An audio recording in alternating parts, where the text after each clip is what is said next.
আসসালামু আলাইকুম। আশা করছি সবাই ভালো আছেন। তো আমাদের পঞ্চম বিবাহ বার্ষিকী আয়োজন উপলক্ষে আপনাদের ছোট্ট একটা ব্লগ নিয়ে আসলাম। আম্মু সকাল সকাল উঠে বিফ টিক্কা রেডি করে ফেলেছে। সব কিছু রান্নার প্রসেসিং দেখানো সম্ভব হয়নি, যতটুকু পেরেছি করেছি। আর আব্বু খাসির লেগ পিস এনে রেখেছিল, তো সেটাই এখন সুন্দর করে মেরিনেট করে রাখবো। আর কসাইরা ভুলবশত কিছুটা মাংস আলাদা কেটে ফেলেছে, কারণ আব্বু বলেছিল সুন্দর করে একটু সাইজ করে দিতে।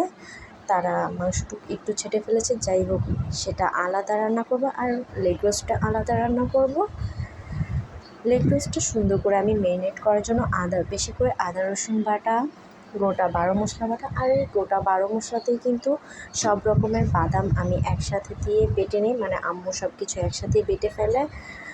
সাথে স্বাদ মতন লবণ, একদম পারফেক্ট মতো লবণটা দিতে হবে। লাল মরিচ গুঁড়ো, সামান্য একটু হলুদ মরিচ গুঁড়ো, সব কিছু মশলা দিয়ে সুন্দর করে মেরিনেট করে রাখবো আমরা।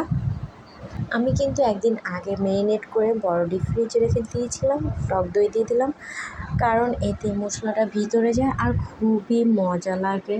কারণ খুবই ভালো হয়েছিল রোস্টটা, একদম সব কিছু পারফেক্ট মতো। আর হালকা ভাজা দিয়ে আমি রোস্টটা রান্না করব, মশলাটা পরে কষিয়ে। যাই হোক, মশলাটা হালকা একটু কষিয়ে আমি সব কিছু দিয়ে দিয়েছি। আর আম্মু সকাল সকাল পায়েসটাও সুন্দর করে রান্না করে ফেলেছে। আর পায়েসটা খেতে এক কথায় অসাধারণ হয়েছিল, একদম বাবুর্চিদের মতো।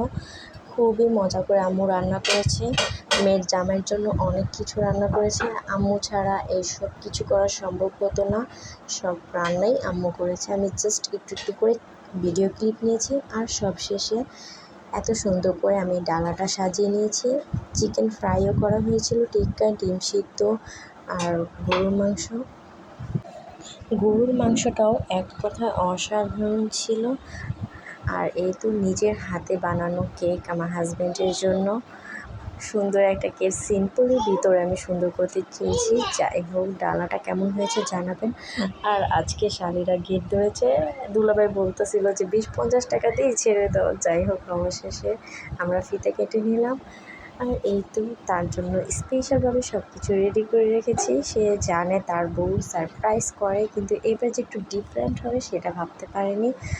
আর আমার আরেকটা সারপ্রাইজ আছে, সেটাও এখন দিয়ে দেব।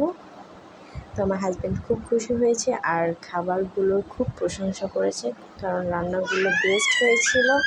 আমার আম্মু সব কিছু রান্না করেছিল। এই তো দেখুন, আমার গিফট নিয়ে আমি হাজির হয়ে গিয়েছি।